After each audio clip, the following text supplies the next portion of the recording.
Earlier today, as he also expressed concern over a low number of Form 1s who have reported in different secondary schools in Mombasa County. Our very own reporter, Valentine Mwadime, has filed that report.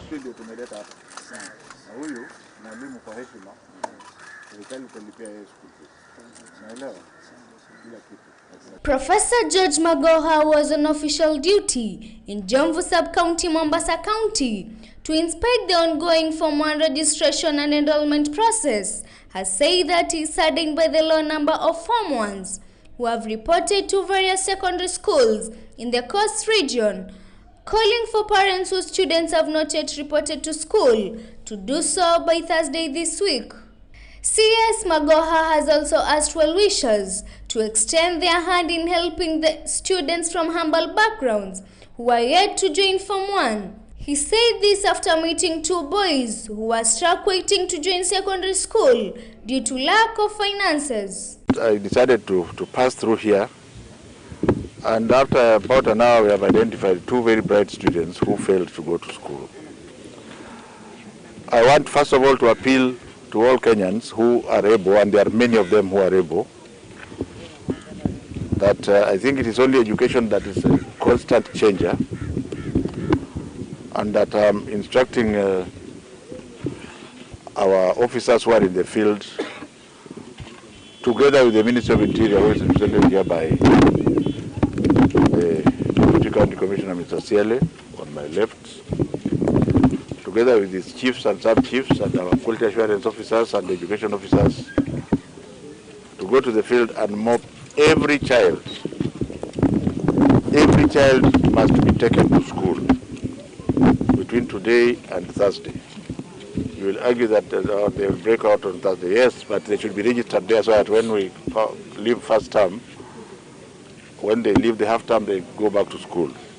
On school registration and certification, the CS has called on school heads and proprietors to make sure that they clear with the ministry and get the necessary registration and certification documents. I want to take this opportunity to talk about the registration of schools, which is becoming a very loud noise. There is actually no reason why schools should not be registered. All that we are saying is that my field officers must inspect the schools and ensure that they are in good state to be registered, and ask us at Jogo to confirm that they are supposed to be registered.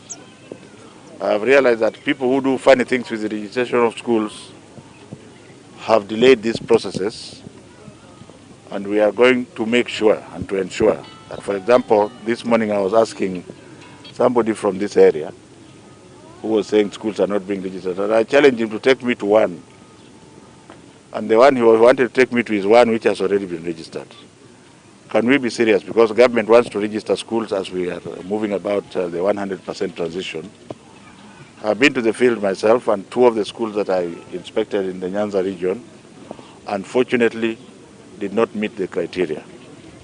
I want to assure my field officers that I will take full responsibility. If a school is not ready to be registered and there's another school near there, let nobody push you to register a school that still requires infrastructure that they must find out. There are many public schools that are not that do not have enough children across the country, and we know it. There are also those public schools that are overflowing. So if there are reasons why we must register a school urgently, the government is ready and willing to bend backwards. But otherwise we must maintain standards. Reporting for Boss TV News, I'm Valentine Mwadime. Out from education matters, let's move forward and look at a story that pertains to security matters in Mombasa as well. Police in Mombasa have yet again been on the spot over their handling of suspects, particularly those who are alleged to have involved in terrorism. Today, political leaders and residents of Mombasa County held a protest and forwarded their demands to Mombasa County Commissioner Gilbert Kitio in solidarity with Haki Africa to demand the release of Abdul Rakim Sagar, who was arrested over terror claims. Of course, our very own Joseph Kwach was part of the protest today and has filed this report.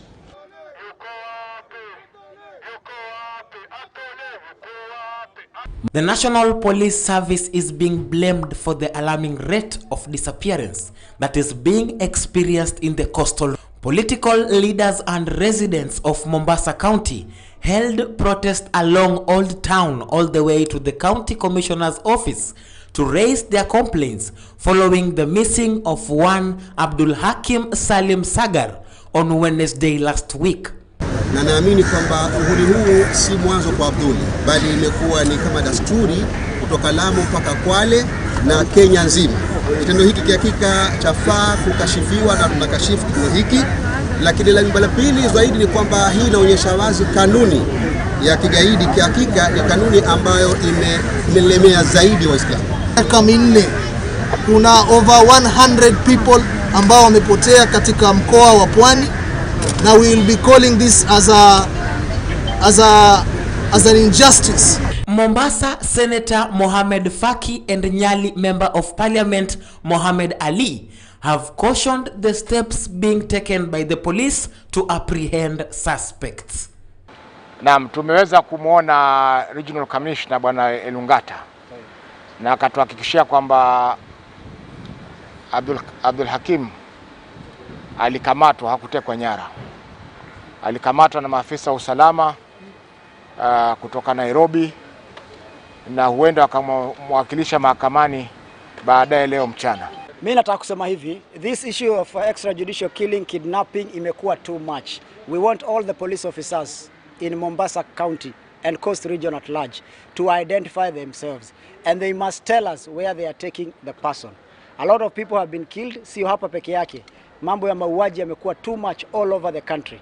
Zamani ilikuwa ni masuala ya watoto wa Kiislamu wanakamatwa na kudaiwa kwamba ni magaidi. We don't have a problem, but ukishika mtoto wa mtu ni haki ya mzazi kujua mahala mtoto wake amepelekwa na kuifuatilia kote. For Boss TV, my name is Joseph. Out from the streets of Mombasa in that protest, let's look now at a story that happened at the corridors of the courts this morning, and two men have been sentenced to 7 years and 3 years imprisonment respectively for illegal possession of 9 pieces of elephant tusks without any form of authorization from the Kenya Wildlife Service. And as our very own reporter, rather the two, that is Ibrahim Samon and Jasfet Bakari, were arrested in May 17, 2019 at a hotel in Mombasa County. According to Edna Nyaloti, that is the chief registrar, the chief magistrate of that court, says that the two will be forced to serve that jail term, and the second accused will serve an outside jail term, as well as still being a student at Moi University, while the first accused, that is Ibrahim Samon, will be forced to serve the said jail term indoors, or he may as well as appeal the ruling within 14 days. This is what Madam Edna Nyaloti had to speak earlier on today. Considered the period that the second accused person has been in custody. I have considered that the offense is serious and prevalent. I have also considered the sentencing policy, and that the second accused is a student at Moi University, aged 27 years old. The first accused person is fined for count 1, Kenya shillings 10 million, in default 7 years imprisonment. For count 2, the first accused is fined Kenya shillings 3 million, in default 3 years imprisonment. For the second accused, before I sentence him, I order a pre-sentence report, a detailed pre-sentence report, and the matter will be mentioned on the 9th of September. The first accused has a right of appeal. Pardon? Now let's shift gears and look at matters of COVID-19 numbers. And in the last 24 hours, Kenya has recorded 606 new cases of COVID-19, that is the positive cases, out from a sample size of 4,647, bringing the total number of confirmed cases in the country to 229,628. Unfortunately today, 31 people have succumbed to COVID-19, bringing the total number of people who have died of COVID-19 in the country so far to 4,528. Hopefully today recoveries were 1,437, bringing the total number of people who have healed of COVID-19 in the country to 213,473. As you can see on your screen, that is the table for the COVID-19 numbers today.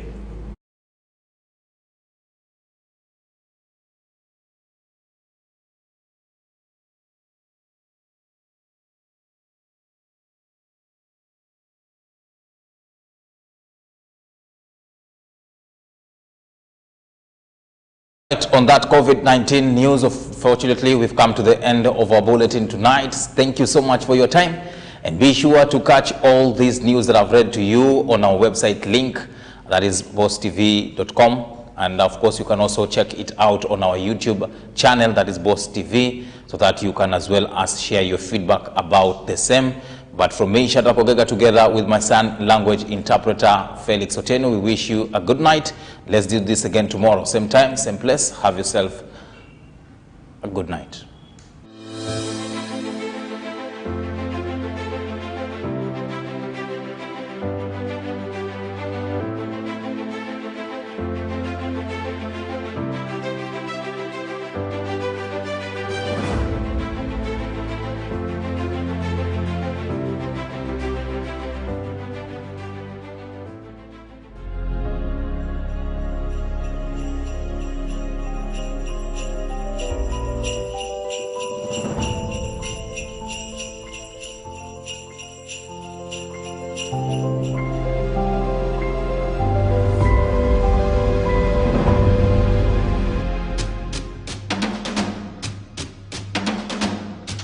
Boss TV, where inspiration strikes.